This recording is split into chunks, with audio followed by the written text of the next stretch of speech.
Regny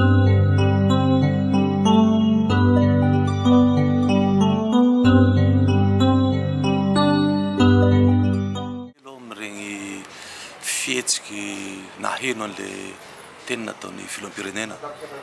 nalahelo satria ny antony zao raha maray mandreny azy dia tokony zao no nataony tamin'ireny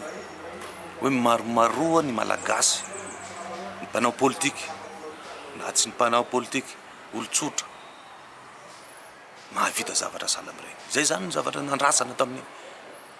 zay satria nanome modely président Andry ho an'ny vahoaka malagasy rehetrarehetra ka raha ohatra moa antsika 20 millions zany mitondra ho vivy tsirairay 20 millions de litre ane zany ka inona ny maharatsy an'ireny fa ny mampalahelo fotsiny ohatra ny lasa fanenjena resaka ara-politika le izy dia zay mampalahelo aloha naheno an'iny ka amiko tsy tokony nataon'ny président regny tsy tokony nataon'ny filoham-pirenena fa tokony voamaika naporisika ny vahoaka malagasy hoe modely regny zavatra nataon'ny président Andry regny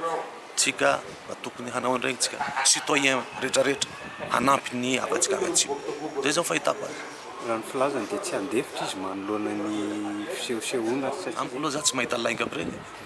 fa le izy zany hosazina daholo ny olo mitondra fanampina makagny atsimo malahelo zay tanke hoe zanaky tatsimo zahay ny olo andeha hanampy anay no mahazo menace ohatra zay ny rehetrarehetra mahazo manao an'izany raha ohatra ka mahatsiaro tegna izy hoe fa malagasy ray mitovy aminy tratrany keresy sy mosary agny atsimo fa za tsy mahita ny hoe inona moa ny tokony avoasazy ny olo am'izany voasazy naninona zay tsy azoko aloha hatreto tsy azoko hoe fa maninona le izy fa ho tany mahafaty ve mitondra fanampina agny atsimo ho an'ny rehetrarehetra na mpanao politiky na tsy mpanao politiky zay ny zavatra tsy azoko aloha